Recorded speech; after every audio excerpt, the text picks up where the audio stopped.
The aim of this cassette is to give you a better understanding of the American Staffordshire Terrier, AST, by making you appreciate its traits and characteristics while at the same time helping you decide if you could be the ideal master of this marvellous dog. The first two questions to ask yourself are the following. Why decide to live with an American Staffordshire Terrier? Could I be a good master for this dog? The possible problem could indeed be you. In fact, pass on to another dog if you think that the American Staffordshire Terrier will prove an offensive weapon, or in any case a fighting dog, or simply if possessing one will only be a status symbol for you. The ideal environment for a specimen of this breed is a family in which that extra edge is fully appreciated and brought out with respect to other similar breeds due to strong characteristics of intelligence, balance, devotion, joy and self-confidence, to quote just a few of the undisputed peculiarities of the American Staffordshire Terrier. In fact, let us not forget the endless recognition for rescues given to their masters, for the credit acquired in protection and defence of their property and people, for the work they are able to carry out in accompanying handicapped people and the infirm, not least in the rehabilitation therapy of child victims of psychophysical violence. Recent studies have shown that the company of these dogs, given their characteristics, helps to lower the blood pressure and to decrease anxious states. Therapy Dog Humane Society's Animal Facilitated Therapy Program.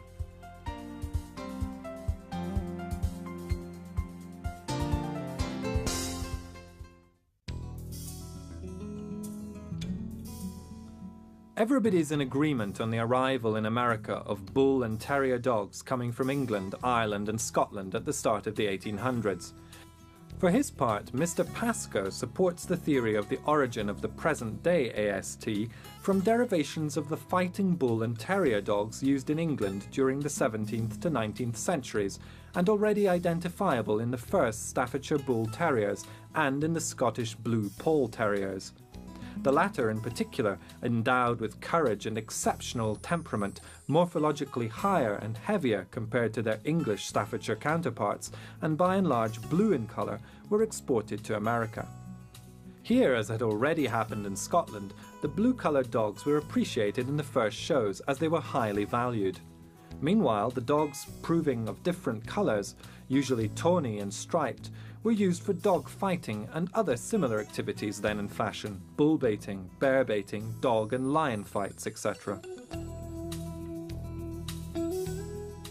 While the Blue Poll Terrier was already dying out in Europe at the start of the 20th century, new specimens were being born in America from crossbreedings with other early Staffordshire Bull Terriers, descendants of the legendary Paddy and Pilot, Rafferty and Rock, invincible fighters imported and raised by Mr. Cocky Charlie Lloyd, endowed with wholly unusual morphological personality characteristics. These underwent selections and crossbreedings in the years that followed, such as to give rise to a multitude of dogs known by the most varied names, from Pit Dog, Yankee Terrier, Half and Half, Pit Bull, Staffordshire Terrier, American Bull Terrier, American Pit Bull Terrier, etc. However, both Mrs. Fraser and Mrs. Nicholas, as well as many other breeders of the Northeast and elsewhere, are of a different opinion. The latter, generally speaking, give greater credit to the hypothesis of crossbreedings between old bulldogs with early Staffordshire Bull Terriers, which, according to them, are the origin of the bull and terrier dogs imported into America and then crossbred by different bloodlines with Irish fighting dogs of the old family, Corcoran, Leitner Colby, Gashauser, Semmes, Newen, and later on strengthened by the contribution of English Staffordshire blood, Lord's Pilot and Paddy, Feely, Farmer, Deliant, Tudor and Corvino. According to this theory, therefore, the contribution of dogs originating from Scotland is regarded as insignificant for the purposes of the creation of the American Staffordshire Terrier's ancestors. Then there are other versions which limit the breed's origins to straightforward crossbreeding between primitive, large-sized Staffordshire Bull Terriers aimed at increasing their weight and height, or still others who support the casualness of its origins due to spontaneous crossbreedings later on fixed between earlier bull and terrier dogs with dogs already present in America and used by pioneers for hunting, the keeping of livestock, and for defending the convoys from large predators. In addition to these theories on the origins enunciated from the viewpoint of American Staffordshire Terrier supporters, countless others exist that give greater prominence to their warlike appearance that was the common matrix of these dogs throughout the 19th century. In most American states, the law that prohibited dog fighting came into force at the end of the century, already present in England in 1835. At this point, the destinies separate. One part of these bloodlines will go on to be destined for fights, while others will be used for the creation of the future AST breed.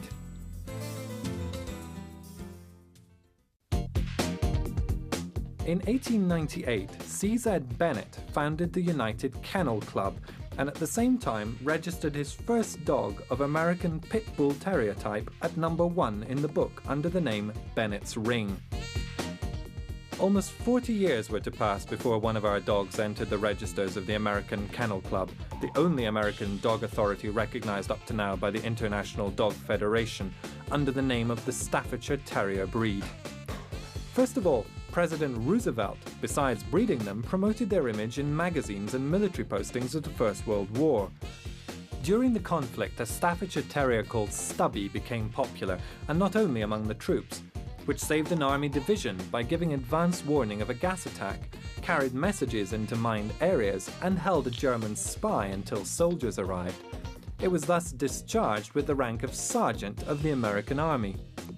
In 1921, the growing interest surrounding the breed led to the foundation of the first specialist club, the American Bull Terrier Club, founded at Clay Center in Kansas, that began to outline the first rudiments of a standard directing the enthusiast towards more elegant and homogeneous dogs, discouraging the selection of specimens with excessively molluscoid characteristics and fixing the first reference parameters.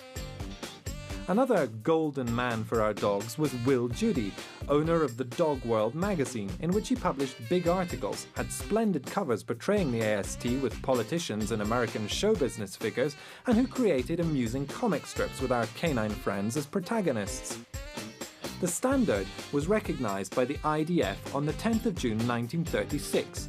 The American Staffordshire Terrier was born, definitively named American Staffordshire Terrier in 1972, whereas the standard has not undergone variations up to now.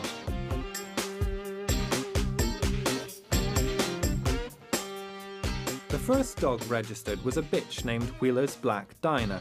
The first officially exhibited was Donald Shiner in August of 1936 in Illinois, while officially on the previous 23rd of May at the Morrison Essex Show, or STCA, the standard was experimented with a National Parent Club.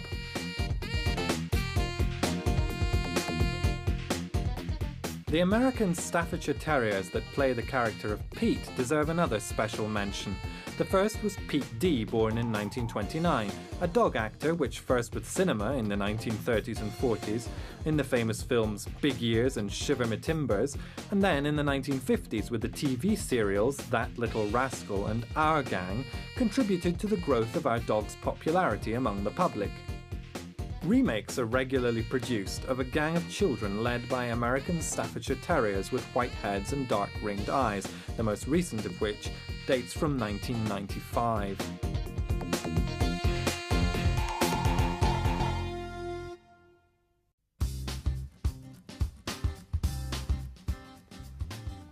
The American Staffordshire Terrier must give the impression of an enormous power in relation to its size.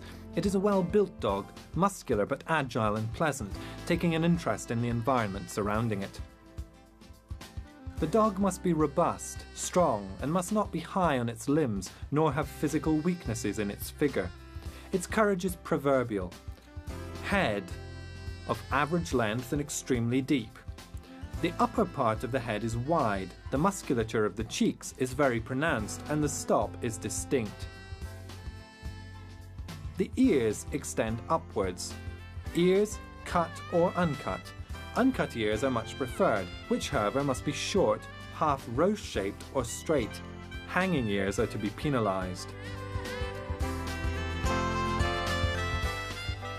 Eyes, dark and round, deeply set in the upper part of the head and distanced from each other. The eyelids must not be pink. Muzzle, of average length, round in its upper part, falling brusquely under the eyes with well-developed, defined jaws. The jaw must be strong and powerful and show notable strength in its hold.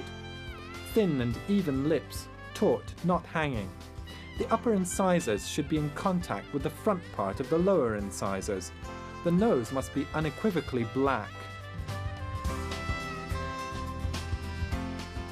Neck, strong, heavy, slightly rounded and of medium length. It narrows, decreasing gradually from the junction of the shoulders towards the nape. The skin should not be limp. Shoulders, vigorous and muscular, with wide and slanting shoulder blades. Dorsum, fairly short, slightly hanging from the withers up to the crupper, with a brief and gentle curve up to the junction of the tail. The kidney is slightly raised.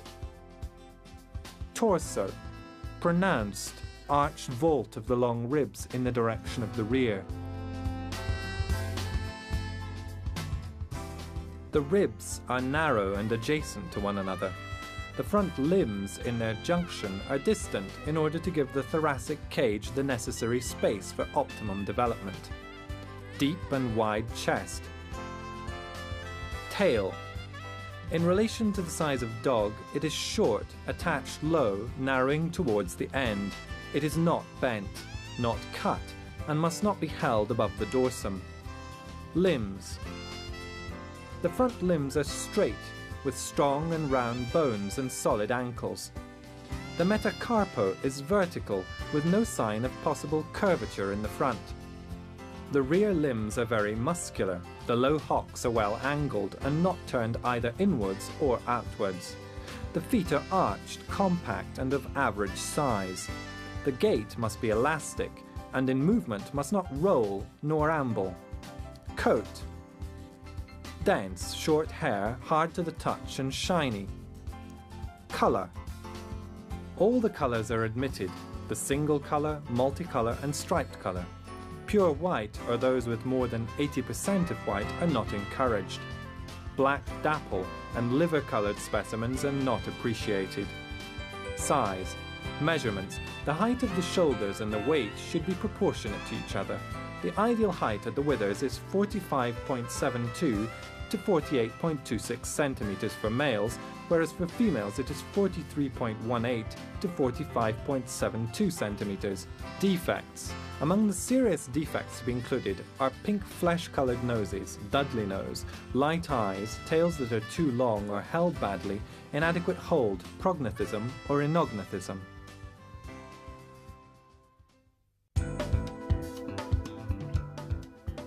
Moulded on the nature and fierce temperament of its ancestors, unimpaired by selection for dog shows, the personality of the AST has remained unchanged. Except for the inevitable differences in temperament between one dog and another, every dog is a separate individual, there are some significant components common to all the specimens of this breed. The American Staffordshire Terrier is the typical model of pride and awareness of itself, and this not only at home but also in dog shows, in the park and in the streets, where in any case it expresses cheerfulness and a desire to be loved. It is vigorous and full of strength, but at the same time is gentle and sensitive with all those people it loves. It is docile and good with children, an eternal puppy. It loves to play at tugging the cord, frisbee, fetching and bringing the ball, engaging in agility and in all sporting activities as long as they are shared with its master.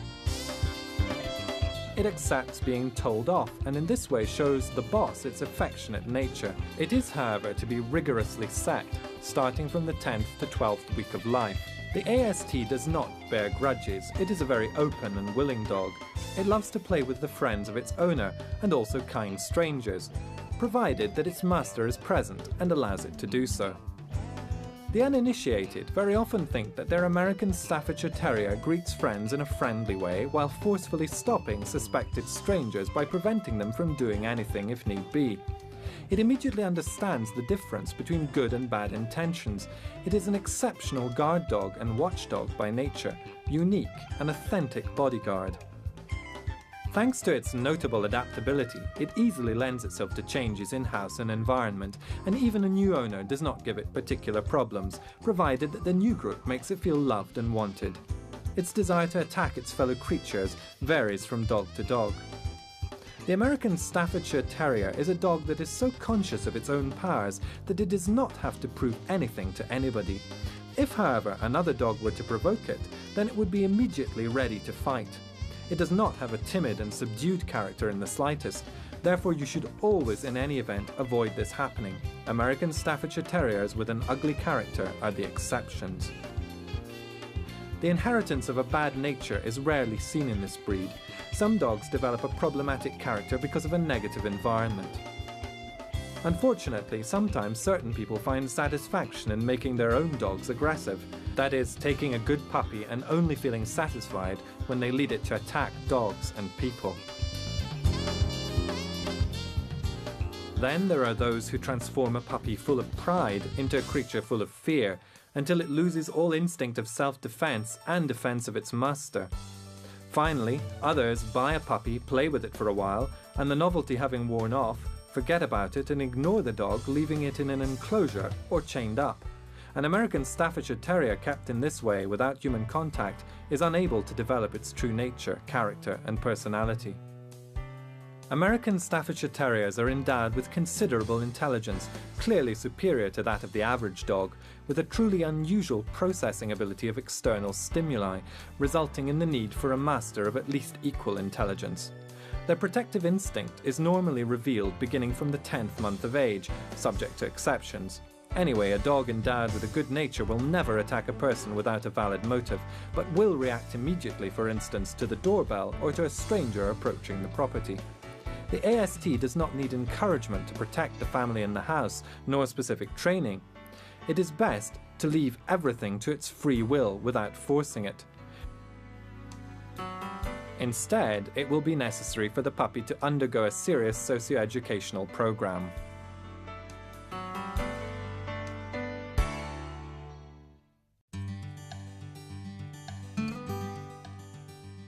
Although, as already explained, every American Staffordshire Terrier has its own personality, state of mind and sensitivity, which make it an individual in itself, they all have two characteristics in common that could be used for their education.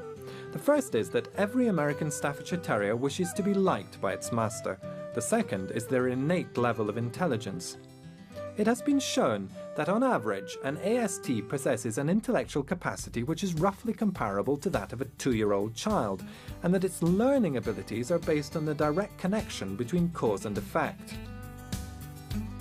Dogs readily repeat actions that arouse pleasant sensations in them, whereas they skip those actions which lead to unpleasant effects. The instructor must establish that the dog understands the commands given to it in order to be able to fully develop its abilities. Consequently, he/she will praise the dog when it obeys, whereas he/she will scold it, correcting it when it makes a mistake. The commands must be as brief as possible and must be repeated in the same way daily: sit, stand, to bed, etc. The modulation of the human voice is also very important. For instance, a flattering tone will encourage an American Staffordshire Terrier to throw itself into a new task. Praise given with enthusiasm makes the dog understand that the owner is satisfied and proud of it, while a curt "no" will serve to make it understand that it has done something wrong. The reward for a correct action could simply consist of some praise and a stroke. Both reproaches as well as compliments must immediately follow the action completed by the dog so as to be effective. No American Staffordshire Terrier should learn anything in a condition of terror. In fact, if you are decisive and firm without giving way to anger, the dog will understand much more quickly that which it has been taught. Man's friendship and comprehension, just like love and respect for the dog, are crucial elements for a serene relationship crowned with success. The dog should never be hit, either with hands or with an object. Nevertheless, some slight exceptions are possible. If a no given with a definite tone is not sufficient to stop its intentions, then you can give it a light smack under the chin, while repeating the command at the same time. It is wrong to call a dog to you only to then punish it, since in this way it associates the punishment with the call, the last completed action. You should never allow your American Staffordshire Terrier to chew old slippers, shoes, or in any case household objects, in the pretense that it understands the difference between valued objects and useless objects. Caution: nylon stockings, wooden objects and many other toys could cause serious problems such as constipation, obturations, allergies, poisoning and in extreme cases even death. It is therefore important to allow your dog to chew only bones or toys that are easily digested. At around 3 months you may begin with obedience training. However, home education begins the same day in which the puppy sets paw in the family. The first thing that an American Staffordshire Terrier must learn is its name. During play, it is necessary to call it always and only by its name. Talk to it while stroking and touching it, since this is the only way for it to be able to get used to human contact with the family members and later on with the vet, friends and judges at dog shows. American Staffordshire Terriers are clean animals by nature that dirty their living space against their will. Naturally, a puppy should be taken outside as often as possible to go to the toilet, immediately after each meal, and only after it has finished its business should it be allowed to re-enter. Afterwards, having learned to control its own physiological functions, 2 or 3 daily outings will be sufficient. Do not be lenient in its training. Educate with a firm hand, subduing every exuberance without resorting to violence. Devise your own educational and socialization program. Having finished the training period, you will be able to count on an irreplaceable and loyal friend for life. Always take your American Staffordshire Terrier with you. It is the best anti-theft device on the market. You should never let an adult American Staffordshire Terrier run freely off its lead in public places, given its characteristic of never refusing another dog's challenge if provoked. Lastly, we would like to give you some tips before you become the owner of an American Staffordshire Terrier. Choose a qualified breeder specializing in American Staffordshire Terriers who has the breed's future at heart. Ask for all the necessary information and documents at the moment of purchase: the dog's pedigree, or at least a copy of the parents' pedigrees, medical card, check that the dog has completed its course of vaccinations, and tattoo number. Establish the ideal diet for your AST with an expert and follow it to the letter. Buy the best on account of health, typicality and character. Do not hesitate on the price. Make sure that the American Staffordshire Terrier can adapt itself to your character and lifestyle before buying one. Subject the puppy to an early domestic program of education and public socialization. Emphasize its excellent qualities to the public, promoting a positive image. Be responsible owners. Do not in any way neglect your American Staffordshire Terrier. Do not act as breeders. Leave selection and reproduction to the specialists. If in doubt, after a second opinion, sterilize or castrate unsuitable dogs. Do not teach or encourage aggressive behavior in your American Staffordshire Terrier towards anything or anybody. Do not allow it to have a distorted public image. Do not allow or feed the diffusion of false or distorted stories on the breed, in which case remember that the American Staffordshire Terrier has been officially recognized for over 60 years, has an official IDF standard and a prestigious tradition. Do not have an AST as a guard dog and watchdog only to gratify your own ego. Do not buy a male if you already own a dog of the same sex. Do not allow a dog to run freely in public places once it is an adult. Do not have an American Staffordshire Terrier if looking after it would create problems, if you do not have time to educate and socialize it, or if you do not want to take on a long-term commitment towards it. And remember, an American Staffordshire Terrier is mutual love and passion.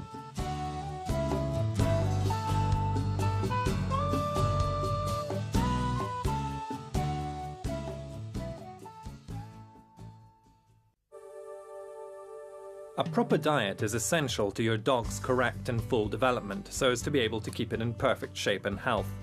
Some people believe that dogs can eat virtually anything, and therefore give their dogs all kinds of food, often recycling the leftovers from their own meals. This is a serious mistake, since what may be digestible to us and a source of nourishing substances often cannot be digested by dogs or is unable to be metabolized. A final piece of advice: It sometimes happens that a dog loses its appetite and refuses food for 1 or even 2 days. This is a normal occurrence, and in these cases it is a good rule not to always leave a full bowl of food down for the dogs. Instead, the food should be removed after a short time. Present the bowl of food again at the following mealtime after having changed its contents. In the event of loss of appetite lasting for more than 2 days without the presence of side symptoms, or if it is accompanied from the outset by symptoms of general suffering or exhaustion, consult your vet immediately. It is very likely to be an ordinary ailment, but in this case it is not worth taking a risk, and it is better to seek reassurance from an expert. We will now begin with a brief description of a dog's digestive apparatus. As in all carnivores, the stomach is of large dimensions, whereas the intestine is relatively short. Initial digestion in the stomach takes from 3 to 8 hours. Then the food passes into the intestine, where the nourishing substances are assimilated, which are then transmitted to all the organs through the blood. The stomach's large capacity and the slow digestion process allow abundant meals to be eaten at fairly spaced out intervals. Naturally, to keep dogs in excellent health, it is necessary to provide them with all the elements that they require, that is, proteins, carbohydrates, fats, vitamins, and minerals.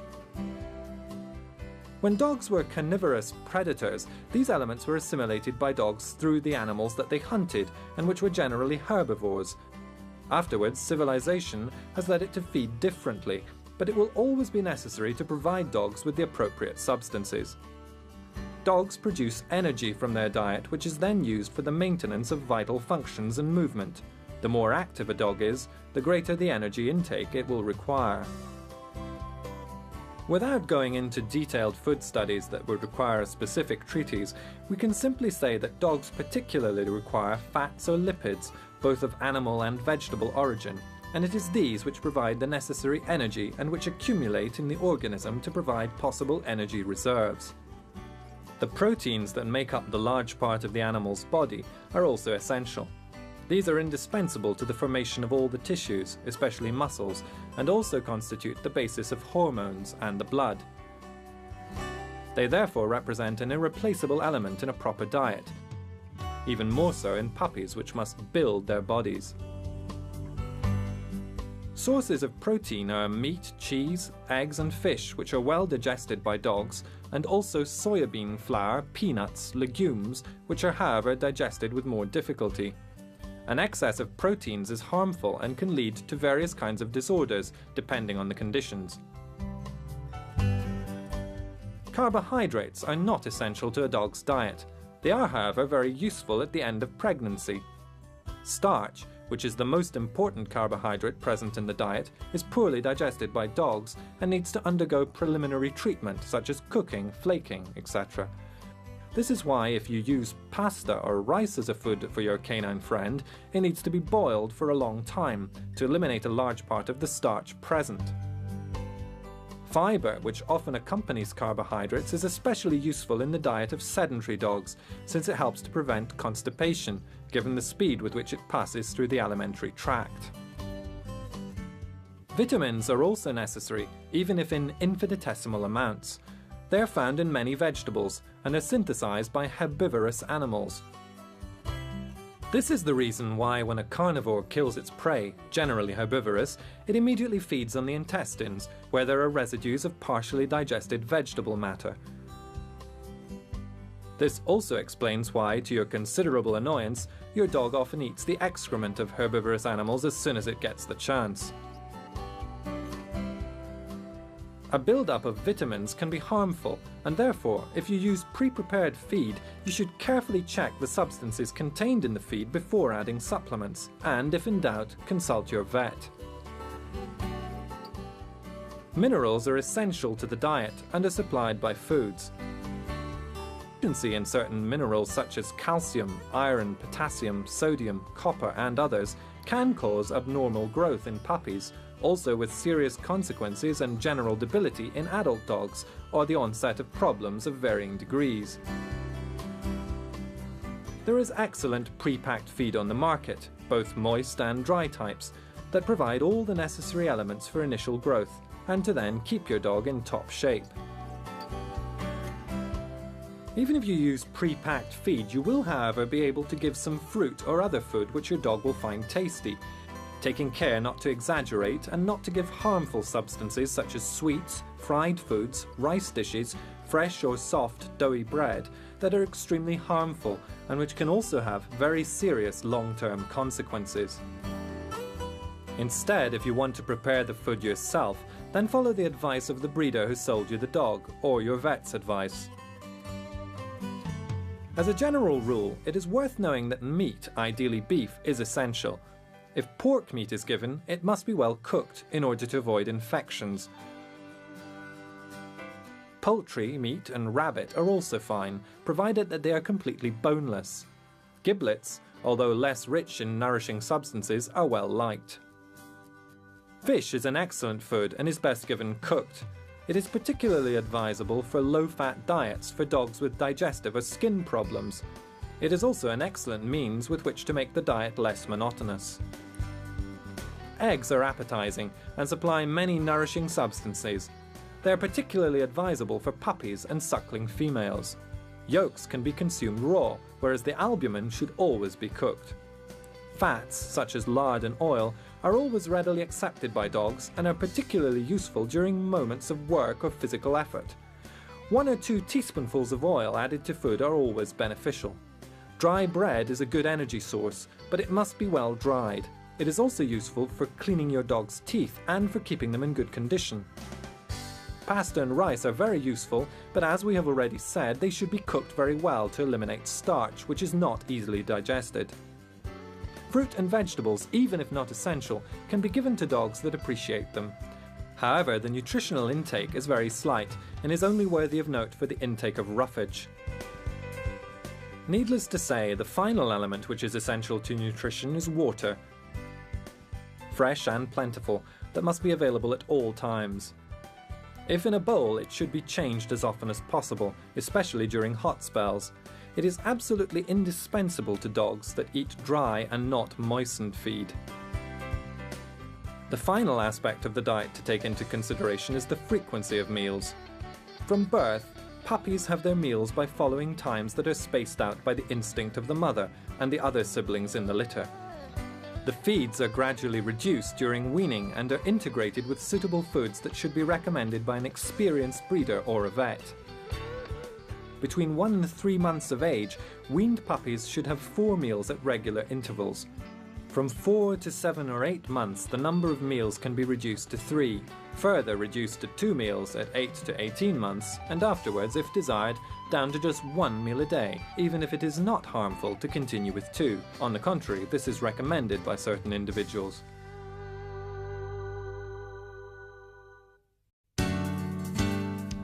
The decision to have a dog is an important one to make, which must be thought over carefully without ignoring some useful basic information.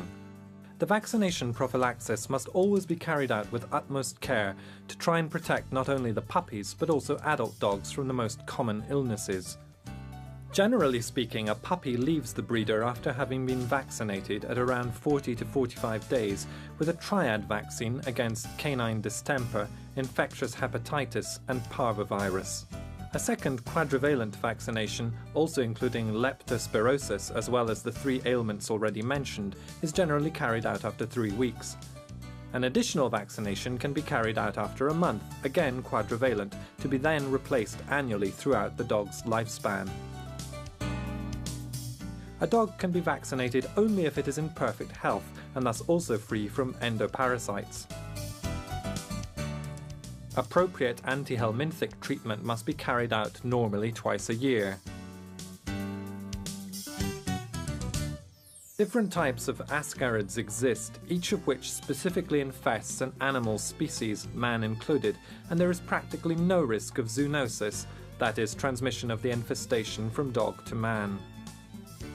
It is important that dogs are also kept free from ectoparasites, that is, those that live on dogs such as fleas and mites, both of which are hematophages. Moreover, fleas act as an intermediate host for a type of taenia. Numerous specific products exist to free dogs from these annoying parasites, but one must not forget to also carry out appropriate disinfesting operations in the areas where dogs live.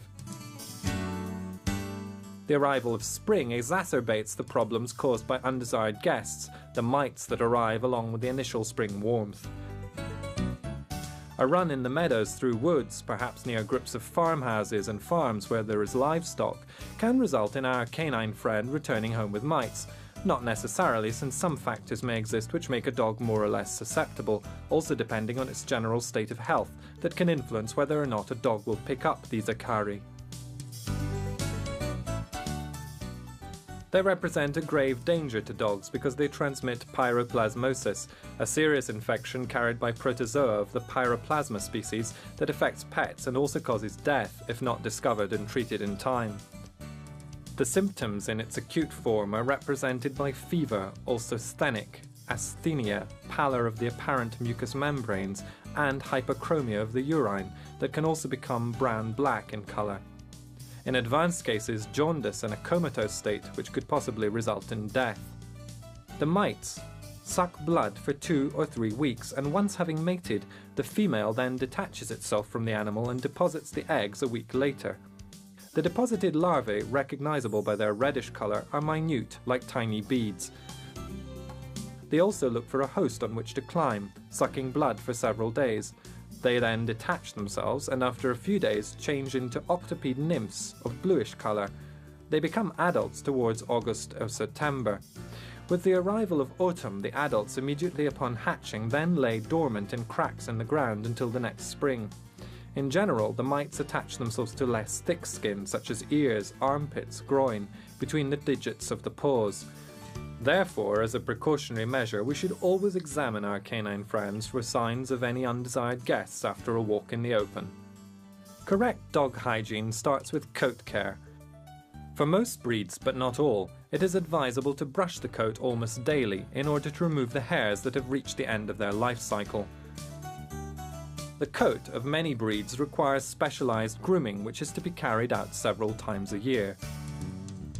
One must not generalize about the fact that a shiny coat is a sign of good health, since in some breeds it should have a tendency to be dull. Dogs must not be washed too often so as not to damage the protective function of the sebaceous glands.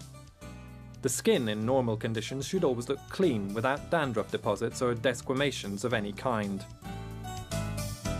Should cutaneous alterations appear such as eczema, alopecia areas, i.e. hair loss and failure of hair regrowth, thickening or the appearance of abnormal pigmentation, consult your vet without delay. Cutaneous alterations due to mycosis or mange are spread by contagion, but only in the case of particularly debilitated animals and when one fails to observe the most basic hygienic rules. Claws must also be checked periodically. These are normally worn down in dogs that undergo normal physical activities, but it may be necessary to shorten them with the aid of a special tool.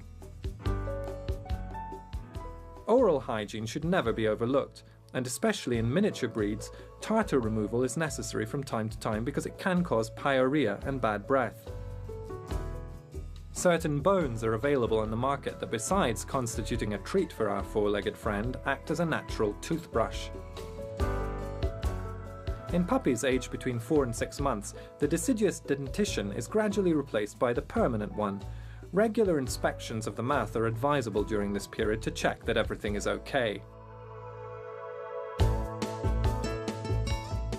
The existence of cardiopulmonary filariasis, a serious disease caused by a nematode parasite, Dirofilaria immitis, or the blood and heart, has been known for several centuries, as has been known the important transmission mechanism of the disease by the mosquito for about a century. However, it is only in the last 20 years, due to the rapid diffusion of filariasis in dogs kept for company and work dogs, that research institutes, pharmaceutical companies and vets have paid increasing attention to the problem. It is therefore important that dog owners are also aware, even if in general terms, of the existence and phenomena of the parasitosis.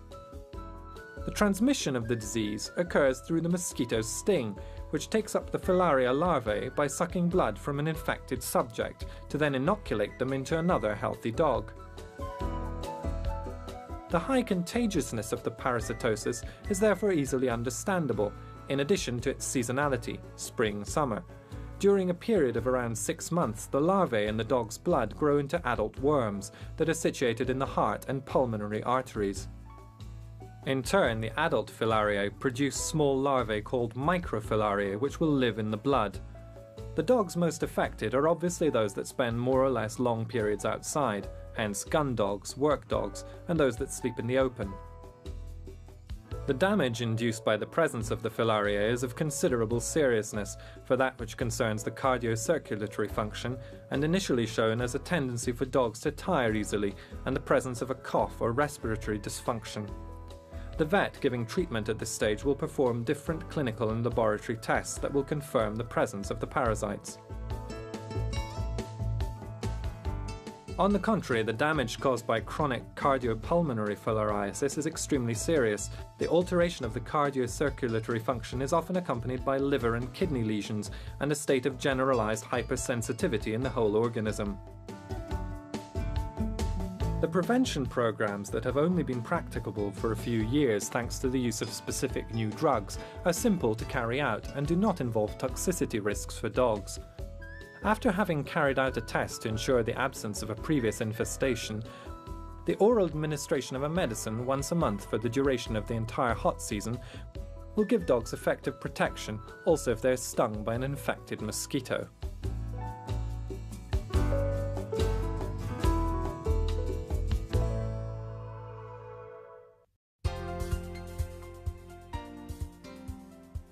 The aim of this cassette is to give you a better understanding of the American Staffordshire Terrier, AST, by making you appreciate its traits and characteristics while at the same time helping you decide if you could be the ideal master of this marvellous dog. The first 2 questions to ask yourself are the following. Why decide to live with an American Staffordshire Terrier? Could I be a good master for this dog? The possible problem could indeed be you. In fact, pass on to another dog if you think that the American Staffordshire Terrier will prove an offensive weapon, or in any case a fighting dog, or simply if possessing one will only be a status symbol for you. The ideal environment for a specimen of this breed is a family in which that extra edge is fully appreciated and brought out with respect to other similar breeds due to strong characteristics of intelligence, balance, devotion, joy and self-confidence, to quote just a few of the undisputed peculiarities of the American Staffordshire Terrier. In fact, let us not forget the endless recognition for rescues given to their masters, for the credit acquired in protection and defence of their property and people, for the work they are able to carry out in accompanying handicapped people and the infirm, not least in the rehabilitation therapy of child victims of psychophysical violence. Recent studies have shown that the company of these dogs, given their characteristics, helps to lower the blood pressure and to decrease anxious states. Therapy Dog, Humane Society's Animal Facilitated Therapy Program.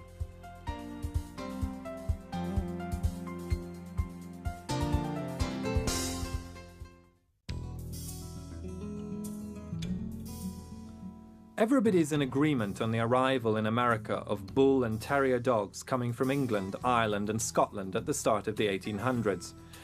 For his part, Mr. Pascoe supports the theory of the origin of the present-day AST from derivation Deliant, Tudor and Corvino. According to this theory, therefore, the contribution of dogs originating from Scotland is regarded as insignificant for the purposes of the creation of the American Staffordshire Terrier's ancestors. Then there are other versions which limit the breed's origins to straightforward crossbreeding between primitive, large-sized Staffordshire Bull Terriers aimed at increasing their weight and height, or still others who support the casualness of its origins due to spontaneous crossbreedings later on fixed between earlier bull and terrier dogs with dogs already present in America and used by pioneers for hunting, the keeping of livestock, and for defending the convoys from large predators.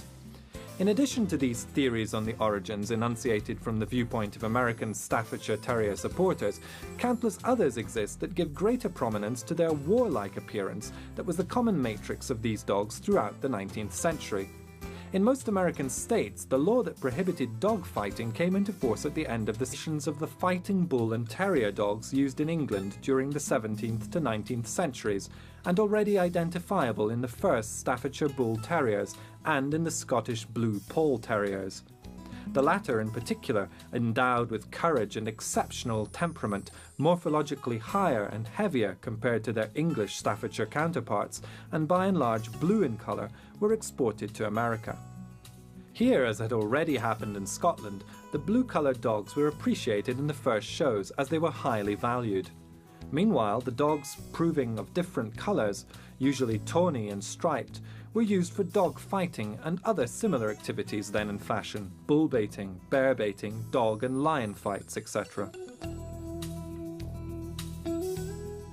While the Blue Poll Terrier was already dying out in Europe at the start of the 20th century, new specimens were being born in America from crossbreedings with other early Staffordshire Bull Terriers, descendants of the legendary Paddy and Pilot, Rafferty and Rock, invincible fighters imported and raised by Mr. Cocky Charlie Lloyd, endowed with wholly unusual morphological personality characteristics.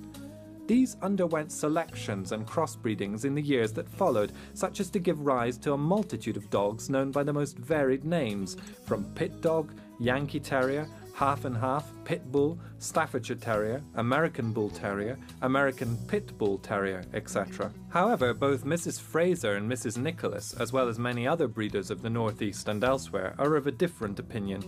The latter, generally speaking, give greater credit to the hypothesis of crossbreedings between old bulldogs with early Staffordshire Bull Terriers, which, according to them, are the origin of the bull and terrier dogs imported into America and then crossbred by different bloodlines with Irish fighting dogs of the old family: Corcoran, Leitner Colby, Gashauser, Semmes, Newen, and later on strengthened by the contribution of English Staffordshire blood: Lord's Pilot and Paddy, Feely, Farmer,